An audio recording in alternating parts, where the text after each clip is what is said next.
Bonjour à tous, de retour pour cette deuxième journée de Challenge Lisserdia Aix-en-Provence. On est toujours à l'épreuve par équipe. C'est bien moi la recommentaire, je suis accompagnée du super Yann Marpeau. Bonjour à tous et merci de m'accueillir. Ah bah, merci à toi, merci d'être venu. Donc tu es arbitre référent là, ce week-end. Tout à fait. Je n'arbitre pas, mais je gère effectivement les arbitres pour les attribuer sur les différents matchs, soit de la compétition individuelle d'hier ou d'équipe pour aujourd'hui. Alors souvent, pendant les Coupes du Monde, on parle beaucoup des tireurs, un peu des entraîneurs, mais c'est vrai qu'on parle pas beaucoup des arbitres. C'est vrai. Alors ce qui est bien avec le challenge Licciardi, c'est que l'organisation fait attention quand même de mettre à l'honneur les arbitres. Ça a été le cas hier soir lors de la cérémonie juste avant les demi-finales. Donc c'est toujours agréable d'avoir un petit moment aussi pour les arbitres, parce que c'est vrai qu'on est souvent effectivement mis de côté. Mais bon, en même temps, c'est pas forcément la raison pour laquelle on est là. On dit souvent qu'un bon arbitre, c'est un arbitre qu'on ne voit pas. Donc ouais, à la limite, c'est pas plus mal. Oui, mais voilà, il faut les mettre en avant. De temps en temps. Ça fait aussi du bien, ça fait partie intégrale de l'escrime, un arbitre. Donc, tout à fait. Voilà. Et donc on est en demi-finale sur la piste de podium, la France toujours en compétition face à la Pologne. Oui. Alors la Pologne qui a réalisé un gros match juste avant, parce qu'on aurait pu s'attendre à un France-Japon sur cette demi-finale. Et finalement la Pologne a réalisé un gros match sur son quart de finale en éliminant justement cette équipe japonaise. Ouais, on suivait un petit peu le score de loin parce qu'on ne voyait pas, donc c'était quand on venait nous rapporter le score. Mais ça a été un match très serré jusqu'au bout, mais mené par la Pologne vraiment tout du long. C'est ça, et bon bah faut s'en méfier, même s'il fait sur le papier effectivement il paraît plus intéressant de prendre la Pologne que le Japon. Sauf que s'ils ont réalisé cette performance juste avant, c'est qu'aujourd'hui il faut vraiment les prendre très, très au sérieux. Chaque match est important, on le sait, et c'est des points à prendre pour le classement mondial avant les grands championnats. C'est ça. Et ça commence dès le début, quoi, hein. Les Polonais ont mis la première touche, mais voilà, ça montre qu'il faut être rigoureux dès le début. Chaque touche est très importante. C'est ça, parce qu'on voit qu'il y a eu pas mal en quart de finale, pas mal de matchs serrés finalement. Donc finalement, ces premières touches du match qui peuvent paraître anodines, elles peuvent compter également à la fin. Et voilà, on a eu des gros matchs avant. On a eu un super Italie-USA qui a vu les États-Unis l'emporter. Mais voilà, ça s'est joué encore dans la dernière minute du match. Donc sérieux dès le départ. Mais ça, on peut compter sur l'entraîneur Amir et ses adjoints pour mettre cette pression saine aux tireurs dès le début. Oui, c'est ce qu'on disait tout à l'heure.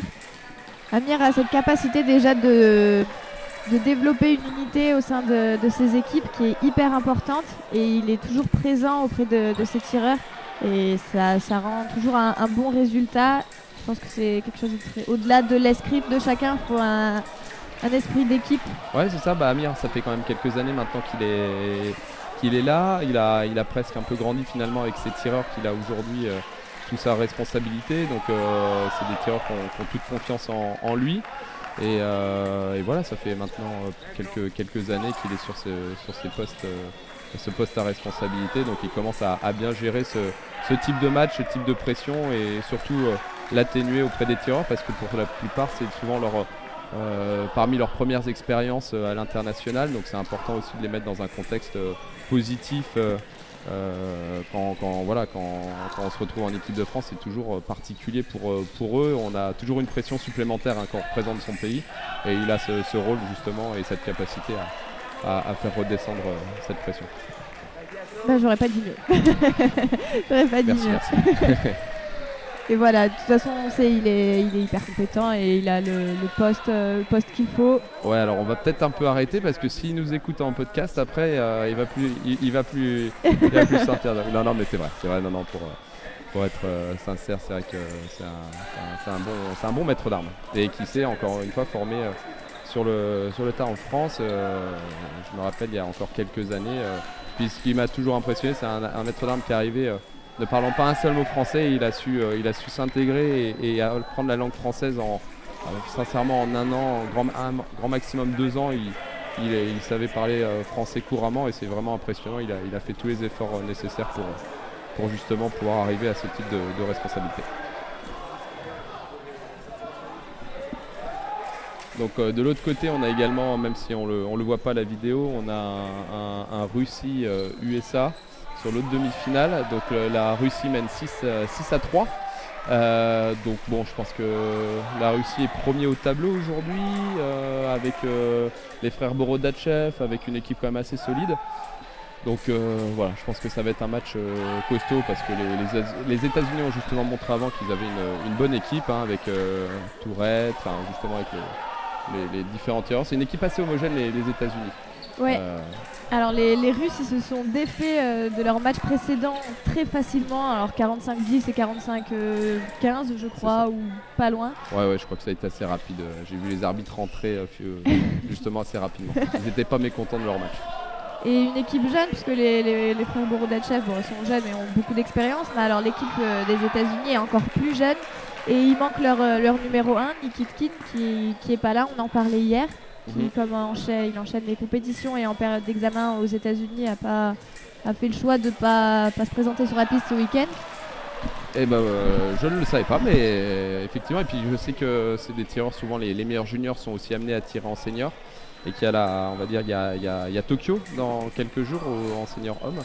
Donc forcément, je sais qu'il y a d'autres tireurs qui font ce choix peut-être une fois qu'ils ont la certitude d'avoir assuré, on va dire, leur ranking mondial ou d'avoir assuré leur place dans l'équipe nationale en junior, se concentrent un petit peu sur les seniors, qui est aussi une super expérience pour eux pour l'avenir.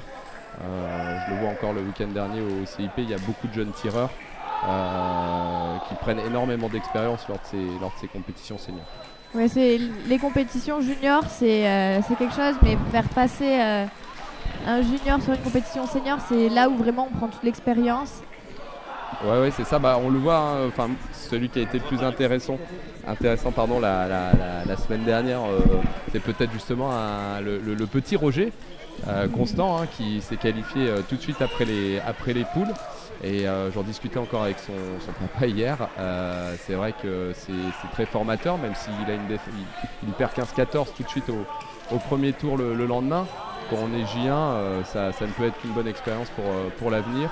Et justement pour cette fin de saison en junior au niveau international, que ce soit sur les Coupes du Monde ou les différents championnats d'Europe ou championnats du monde.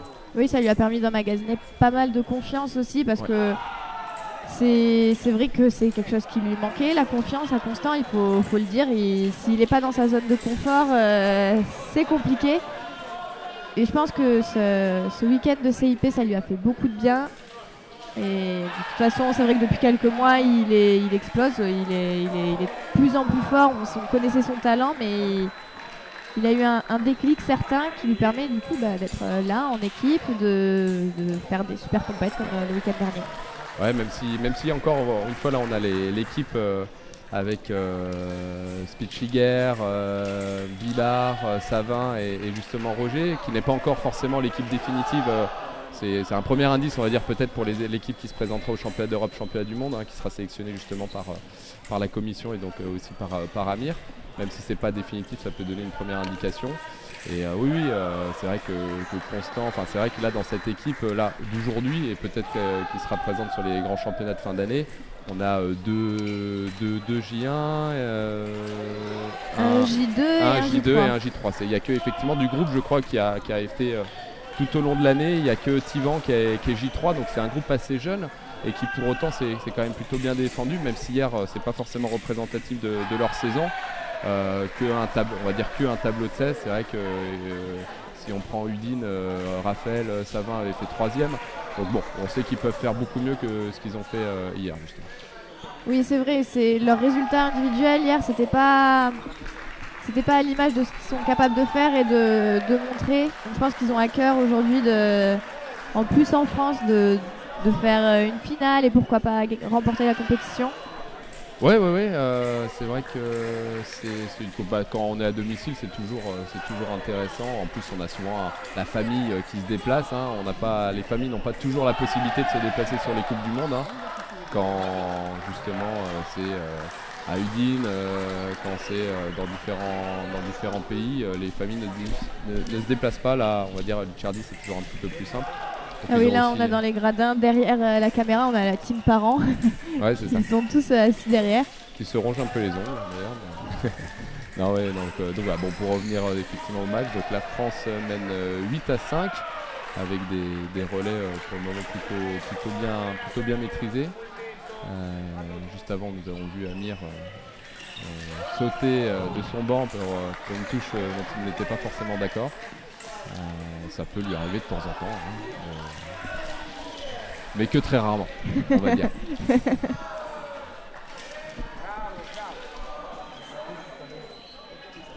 Alors Bem, le Polonais, est jeune, je crois que c'est sa première année de junior. Et il était dans les tout meilleurs cadets. Ouais. Allez, juste pour information, sur la deuxième demi-finale, le score s'est resserré. Il y a 11-11. Donc effectivement, là, les États-Unis ont recollé sur ce match. Donc on a plus l'œil sur le match de l'équipe de France. Mais on vous tiendra informé justement de l'évolution du score de la Russie. Et les États-Unis même prennent les devants sur ce match. Voilà, super. Sur la marche du Polonais, effectivement, petite flèche de Constant qui touche, donc 10-5. Pour après 2 relais, ça commence déjà à être une avance assez confortable pour une demi-finale, 10-5, même si on le sait bien, rien n'est fait sur un relais, tout peut s'inverser, mais 10-5 après 2 relais, on est plutôt pas trop mal parti sur ce match. C'est l'avantage de l'équipe de France, une équipe très homogène.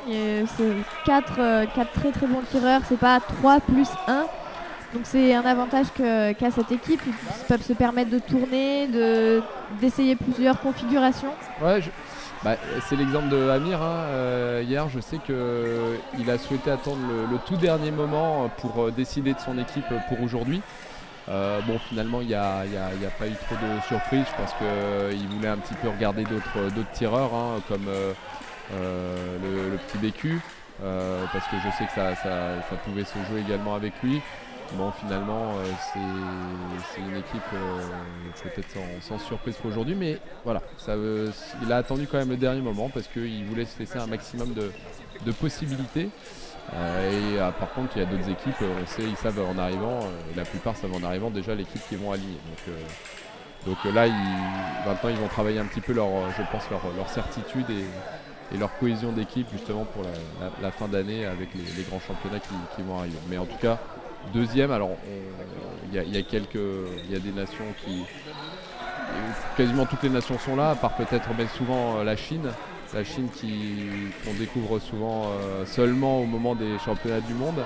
Oui, ils sortent pas beaucoup de chez eux, les Chinois au cours de la saison, et comme tu dis, c'est la surprise, on ne sait pas, on découvre. C'est ça, ça peut être tout bon de les prendre après en grand championnat, mais souvent voilà, c'est une équipe qu'on connaît assez peu. Et qu'on découvre souvent au moment de la fin d'année, au moment des championnats du monde en l'occurrence. Mais autrement, là, on avait tout le monde. On a la Russie, on a l'Italie, on a les États-Unis. Même si, comme tu le disais avant, il manque quelques tireurs importants, comme dans l'équipe du Japon. C'est quand même un bon message de faire une bonne place au Licciardi et éventuellement effectivement de le gagner. L'an dernier, on avait vu la Russie s'imposer ici face à l'équipe de France. Peut-être qu'on va se diriger vers une même finale.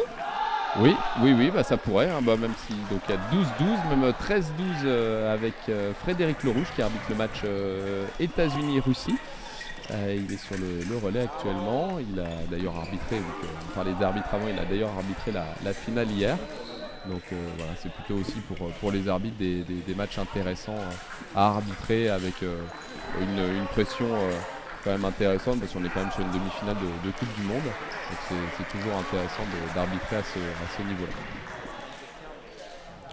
Et d'ailleurs le plateau des arbitres était particulièrement bon parce qu'on en retrouve certains qui arbitrent sur les seniors. Donc voilà, on avait on va dire une homogénéité aussi au niveau des arbitres qui a permis un bon déroulement de la compétition hier sans problème particulier. Donc ça aussi c'est à souligner. Et hier, on avait droit aux demandes vidéo à partir des demi-finales. Est-ce que dans toutes les Coupes du Monde junior, c'est le cas?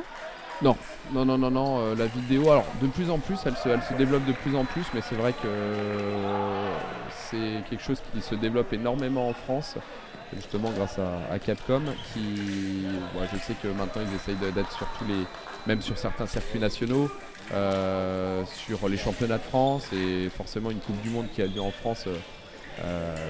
Ils y passent également la vidéo. Alors le seul souci, c'est que d'ailleurs les matchs étaient filmés dès le début de journée, comme aujourd'hui, sauf que pour attribuer, on peut mettre de la vidéo uniquement s'il y a une homogénéité dans les matchs. S'il y a un match qui est avec vidéo et une autre demi-finale qui ne l'est pas, ça pose toujours souci. Donc c'est pour ça d'ailleurs que sur cette demi-finale, il n'y a pas de vidéo. Elle aura lieu uniquement sur la finale, parce qu'il n'y a qu'une piste qui est justement équipé de cet appareillage vidéo. D'accord, merci pour l'info. Avec plaisir. Alors 14-14, relais suivant pour États-Unis-Russie. Donc ça reste encore très incertain après 3 relais. Un tout petit peu plus que la France qui là où commence... reste sur le même écart, hein. Il y avait 10-5, on est à 13-8, donc 5 touches d'avance. C'est plutôt bon. Mais on a un petit problème matériel là, du côté de Raphaël Savin. Je pense qu'il y a un problème de fleuret. Ouais.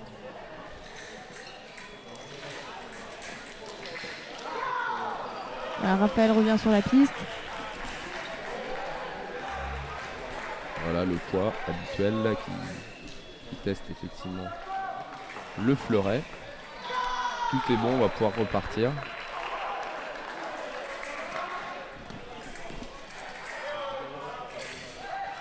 « 17-16 pour les États-Unis. Attaque du Polonais qui touche directement, 13-9. Il a fait paniquer un petit peu le Français qui a bougé sa main. Oui, il a été acculé sur son fond de piste, effectivement, jusqu'à son... Voilà, le fameux pressing de Raphaël qui part avec un peu la pointe à l'extérieur. C'est une attaque qu'il exécute vraiment à la perfection. C'est son action. Oui, c'est vrai qu'on le reconnaît. En attaque, on arrive tout de suite à le reconnaître.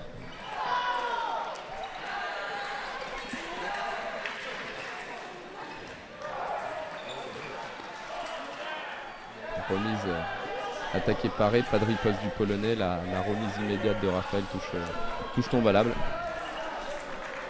Alors je vois se tenir le genou, c'est pas la première fois depuis le début de la journée que je vois Raph se tenir le genou, alors je sais pas du tout s'il a un problème. Ouais. Mais bon, en tout cas, il a pas l'air de trop en souffrir, il continue, il fait ses matchs. Ouais. Alors là, l'arbitre a mis un carton jaune à Raphaël parce qu'il s'est retourné, même si finalement la touche aurait pu... L'arbitre a bien décidé, c'est-à-dire il dit halte pour retournement de Raphaël. Il lui met un carton jaune et c'est pour ça qu'il ne comptabilise pas la touche du Polonais sur la précédente action.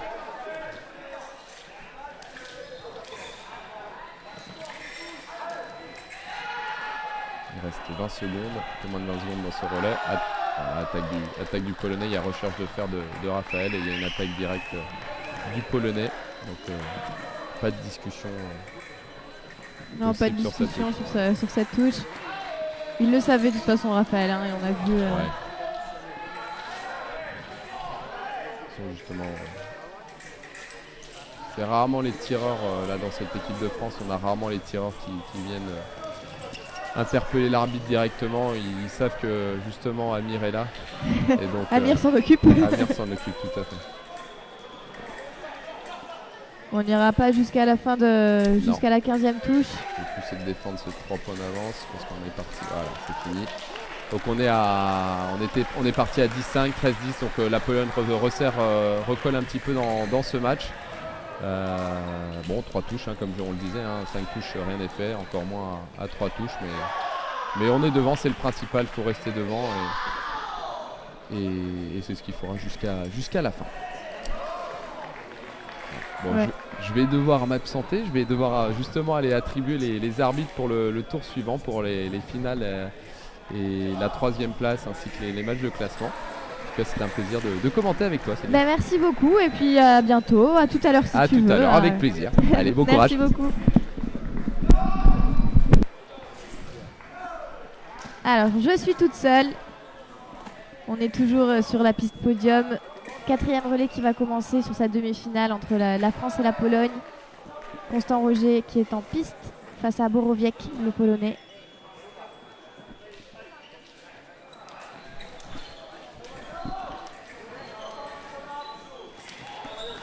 Et gros relais de Geoffrey Tourette là, contre la Russie qui a donné l'avantage à son pays 20-18.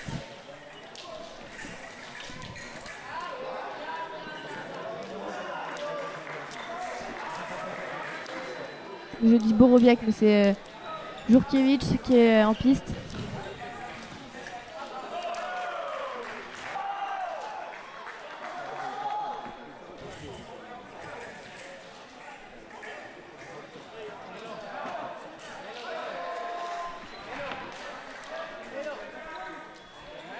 Problème matériel.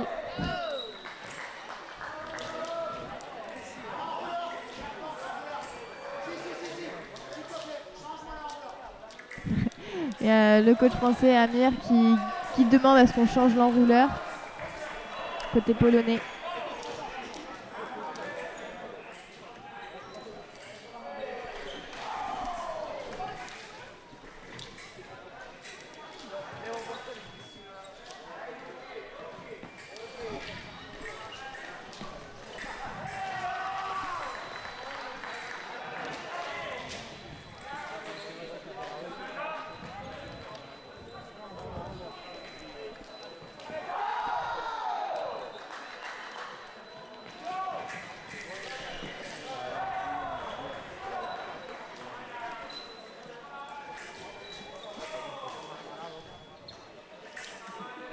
Alors le problème semble réparé.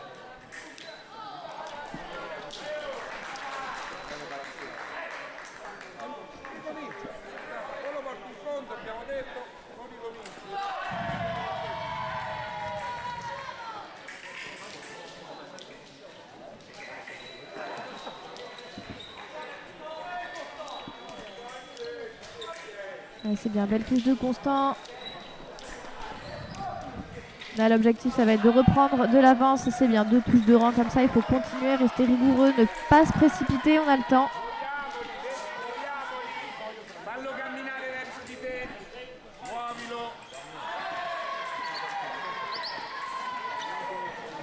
C'est bien ce que fait Constant puisqu'il touche sur des actions différentes, autant en attaque qu'en contre-attaque. Et ça va faire un petit peu cogiter le Polonais, bon, qui vient de raccrocher une touche là.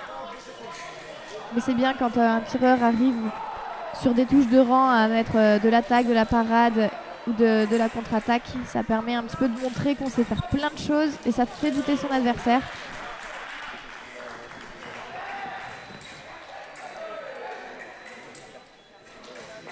Le pressing, lentement mais proche de Constant.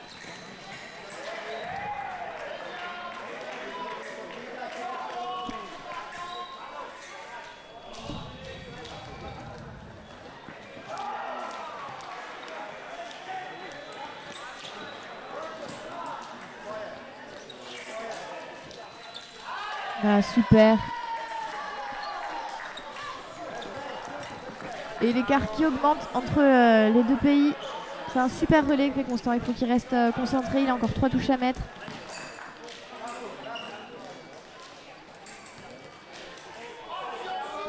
Et là, le Polonais, il s'est un petit peu entêté. Il s'est entraîné dans un truc un peu trop compliqué, je pense. C'est pour ça qu'il a pas touché. Ça sert à rien de faire compliqué dans ces matchs-là. Les actions simples sont les plus efficaces.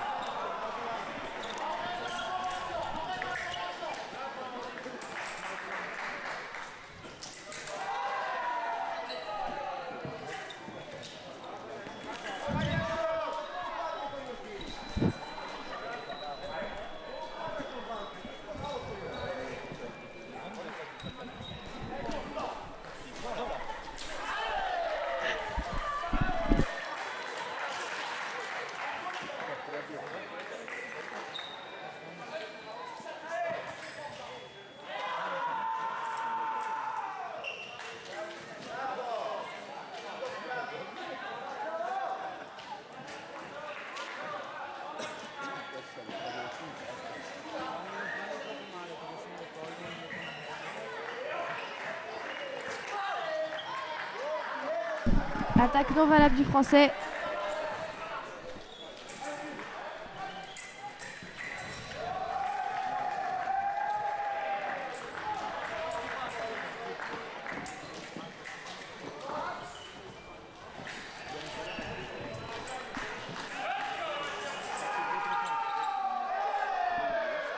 La touche est comptabilisée, mais alors que le Français n'avait plus son fleuret en main, mais c'est normal, le Polonais a le droit à sa riposte.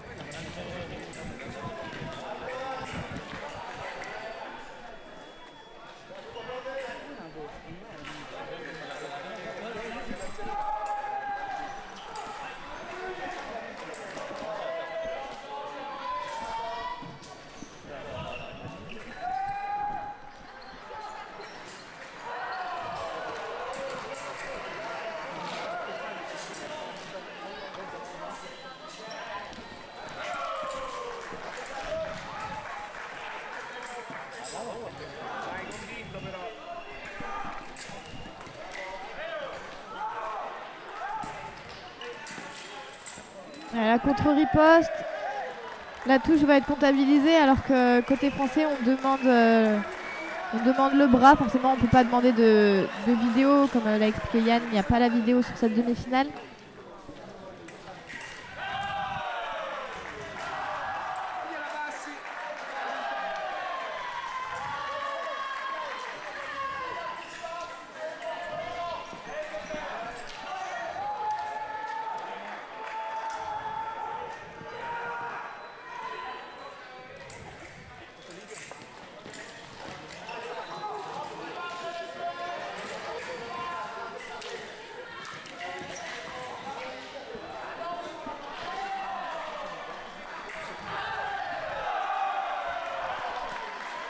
Et voilà, fin du relais de Constant, très bon relais, 20 à 13, on est à plus 7 pour l'équipe de France, l'écart a augmenté.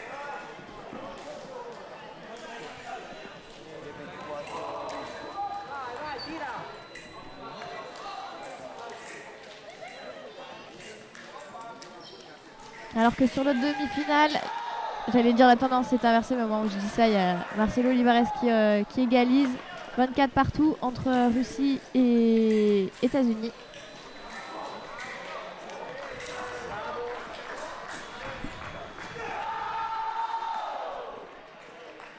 « 25-24 pour les États-Unis. »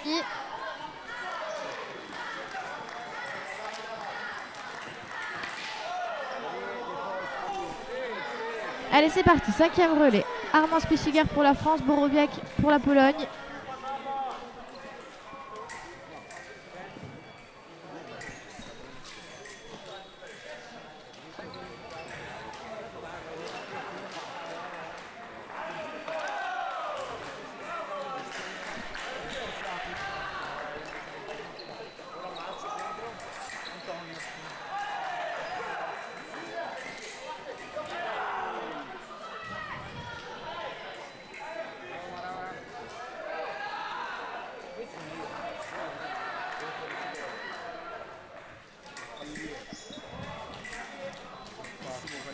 Un bel effort d'Armand en défense.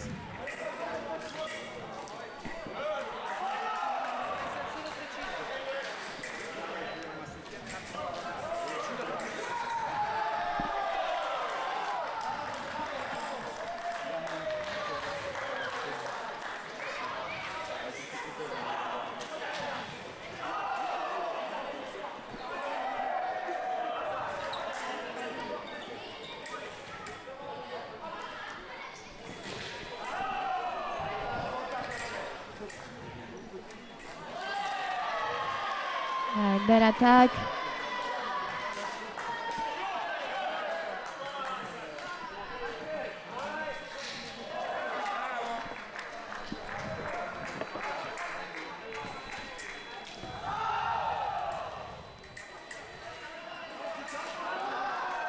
Il a un petit peu subi Armand sur cette action, le pressing du Polonais qui vient faire une attaque et toucher à l'épaule du Français.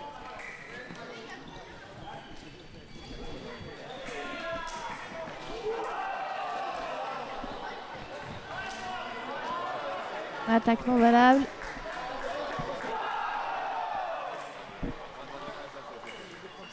Alors que Anton Borodachel vient de faire un très gros relais puisqu'il prend le match à 25-24 contre et rend le relais à son partenaire Melnikov. 30-25 pour la Russie.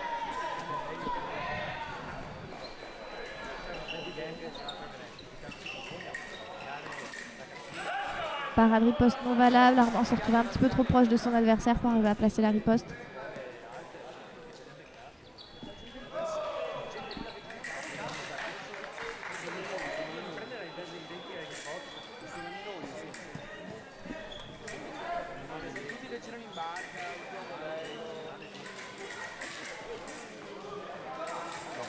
Bel enchaînement défensif, la superbe superbe défense de la part du Français qui a rien lâché alors qu'il était en difficulté dans son fond de piste.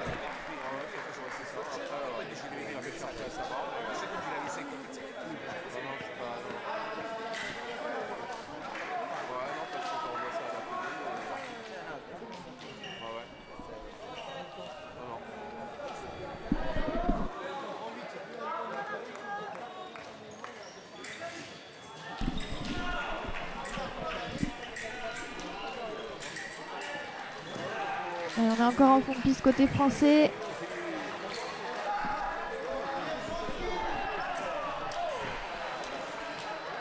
C'est bien la défense qui est en train de faire l'effort défensif que fait Armand.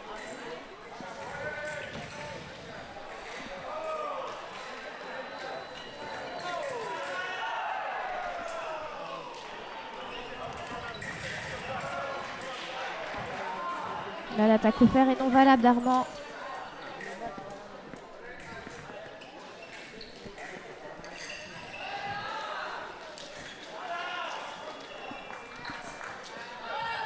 Et voilà, fin de ce relais. Il a pris son temps Armand pour placer son attaque. 25-15 plus 10. C'est bien, ça fait du bien à cette équipe de France d'avoir cette avance.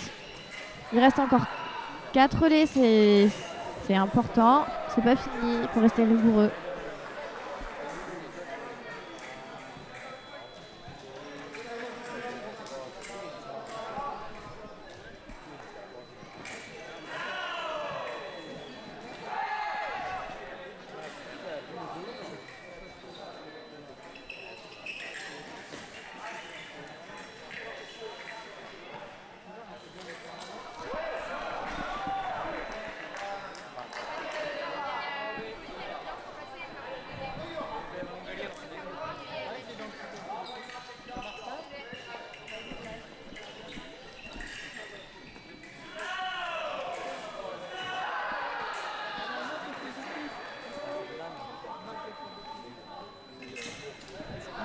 Belle défense, belle parade riposte de Raphaël Savin.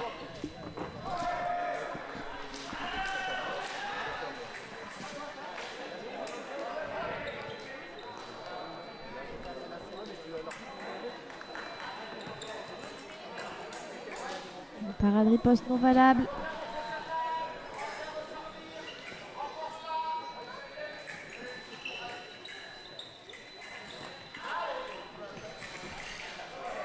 L'attaque de Raphaël ne touche pas, la contre-attaque est non valable.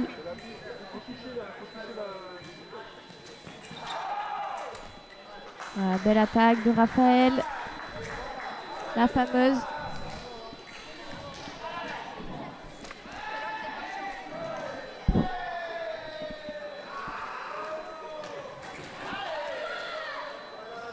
Pas de touche sur cette action. L'arbitre décrète qu'il y a 2 actions simultanées, qu'on ne peut pas départager ce qui vient de se passer.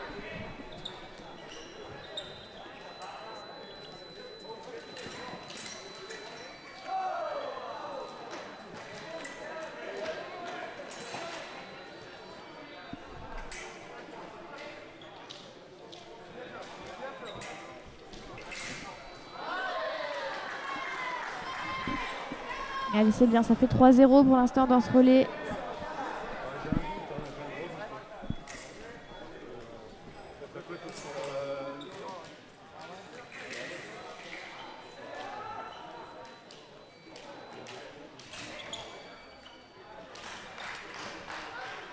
Il faut être vigilant dans ces phases de jeu aussi.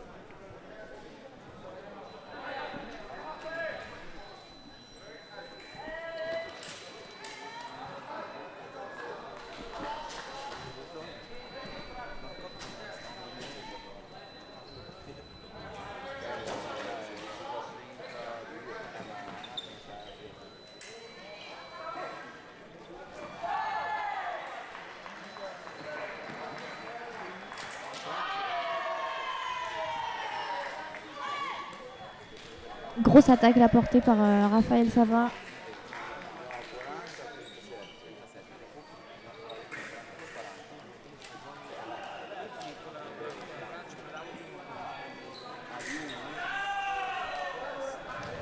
L'action, l'attaque de Raphaël ne touche pas.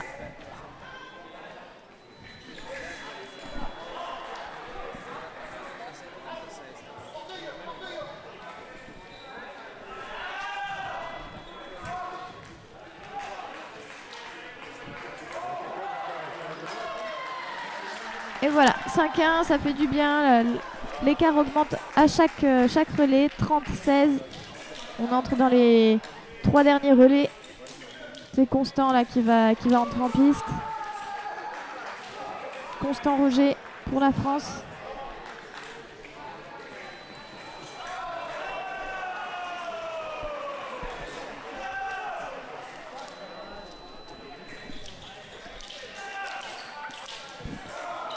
Et Borowiec pour la Pologne.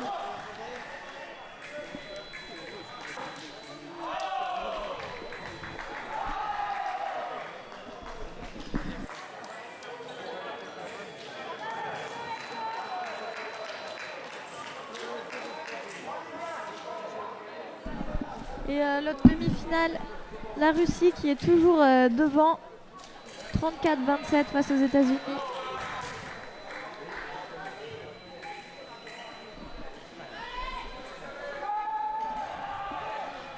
Milnikov face à Marcelo Olivares.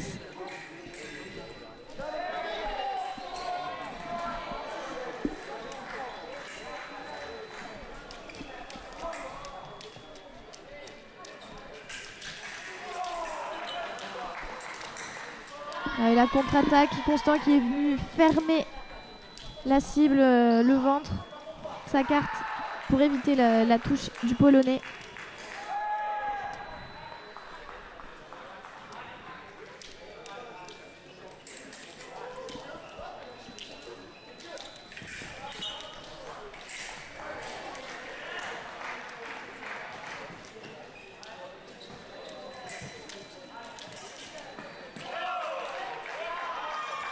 Et la parade riposte.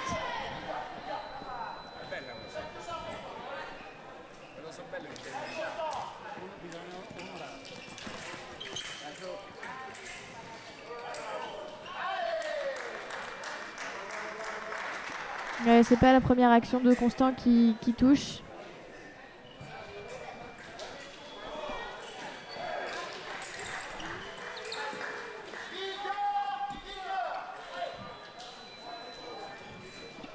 Le coach qui demande à Constant de rester rigoureux.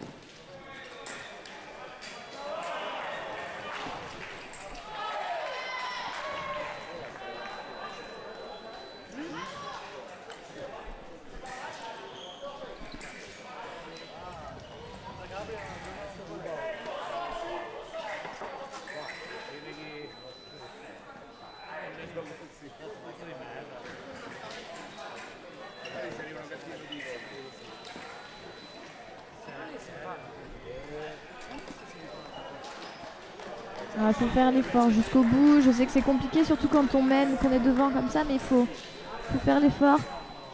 Il faut aller mettre toutes les touches.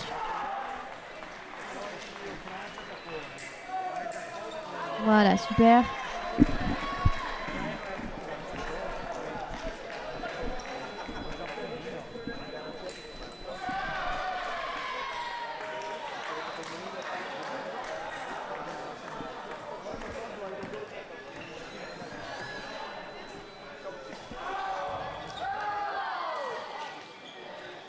Ouais, l'attaque est non valable. Le Polonais était bras court.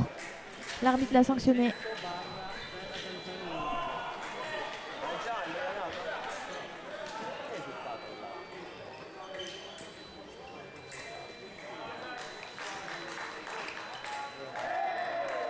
C'est dommage que son attaque ne touche pas parce qu'il avait réussi à faire bouger la main. Constant avait réussi à faire bouger la main du Polonais.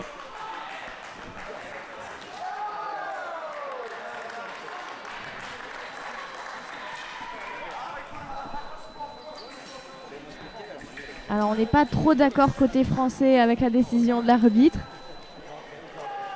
Bon, après ça changera normalement pas la donne sur le match.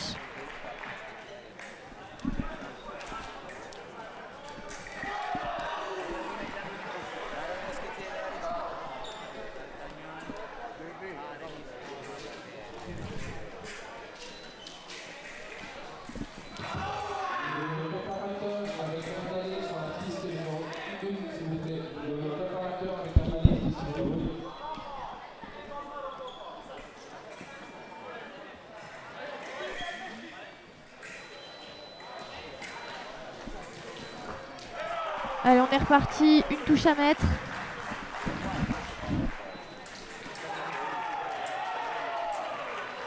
Voilà, super.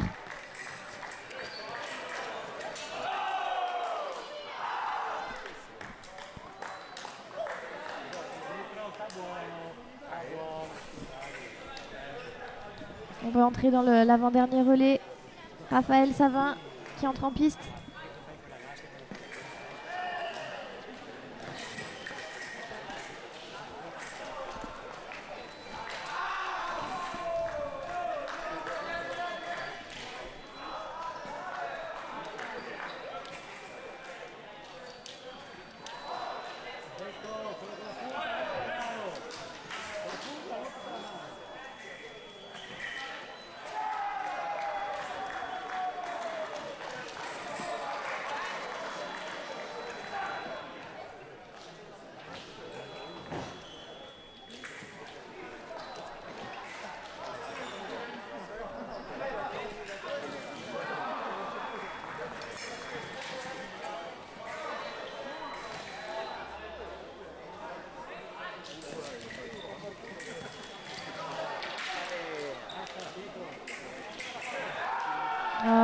Il est bien revenu à la contre-riposte. C'est une belle capacité qu'il a, Raphaël, après ne pas avoir allumé sur son fouet, de revenir à la contre-riposte et d'enchaîner.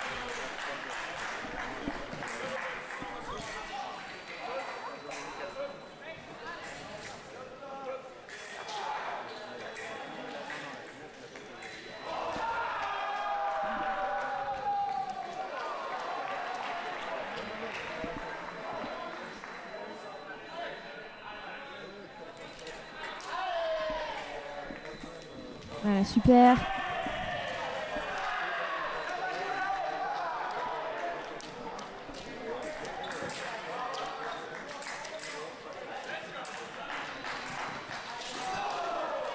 Et la contre-attaque de loin de Raphaël, non valable.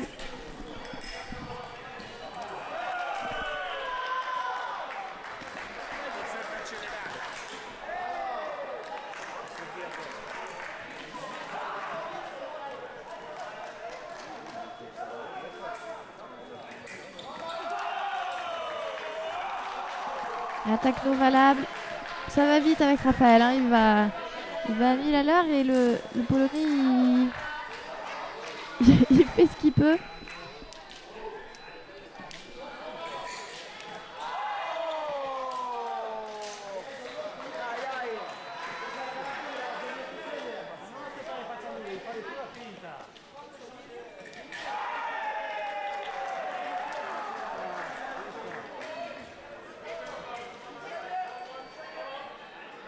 Alors on a un problème matériel là, clairement. La cuirasse du Polonais allume non valable, donc on teste le matériel. Apparemment ce serait pas la cuirasse puisque la pince tricot allume non valable. C'est le fil de corps qui a un problème.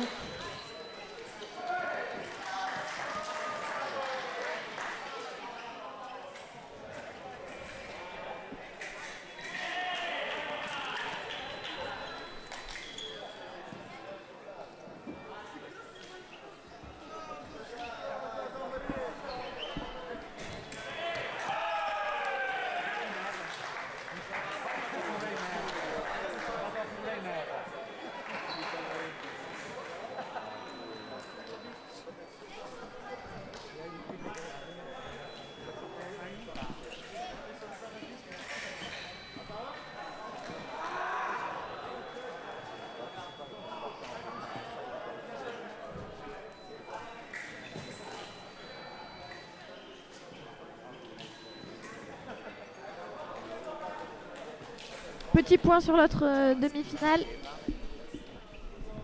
39-30 pour la Russie, 39-31 maintenant. Anton Borodachev face à Geoffrey Tourette.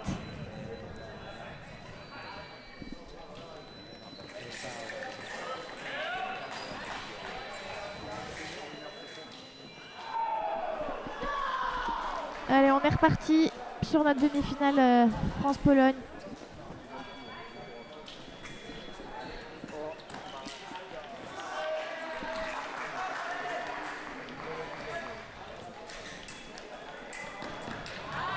Il est parti un petit peu trop vite des jambes, le Polonais. Alors Raphaël est venu casser rapidement la distance en gardant la pointe sur cible.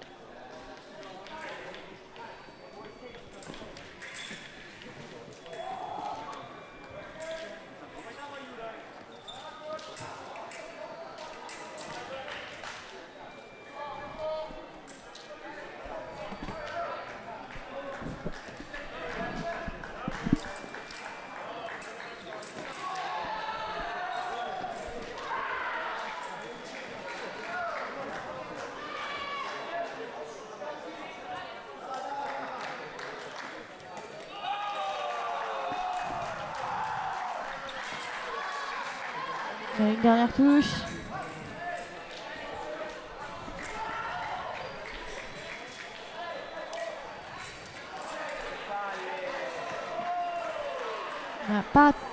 Pas de touche sera donnée, mais un carton jaune sera accordé à gauche.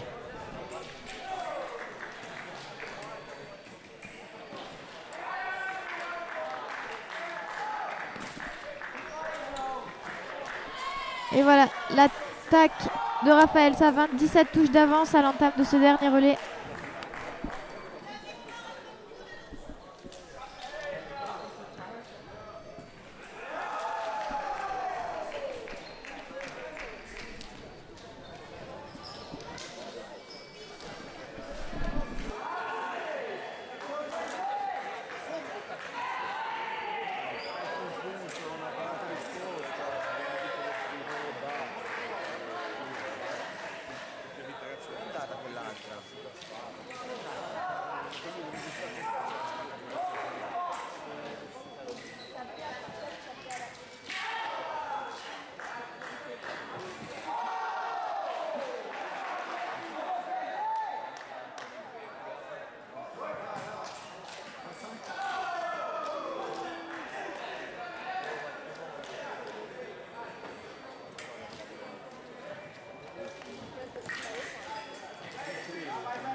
Allez, dernier relais, Armand Spichiger face à Bem, le Polonais.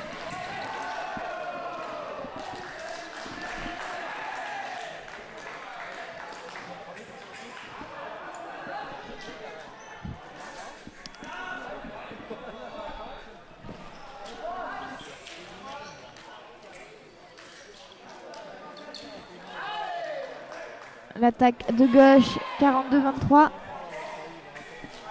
Bon, à moins qu'il y ait vraiment une grosse catastrophe, ça devrait être plié pour le match. 43-23.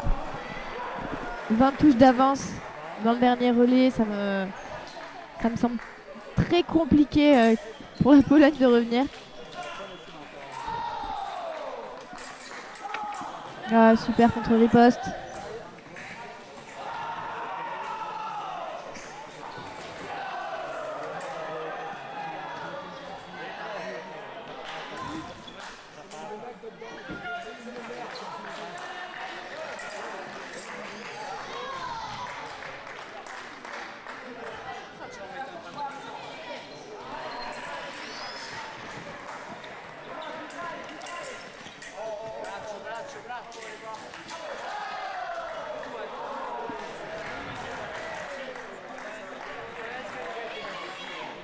Et voilà, il y a un carton jaune qui est mis aux Polonais, carton rouge. Victoire sur carton rouge de l'équipe de France. On va les retrouver en finale. Et en même temps, victoire de l'équipe de Russie, 45-36 face aux États-Unis. Donc voilà, on a notre affiche, c'est la même affiche que l'an dernier. France-Russie en finale de ce challenge d'ICRD. Et pour la 3e place, on retrouvera l'équipe de Pologne face aux États-Unis. On se retrouve très vite, restez connectés et n'hésitez pas à liker, à partager et à vous inscrire aux chaînes de la Fédération française d'escrime sur les réseaux sociaux. A tout à l'heure.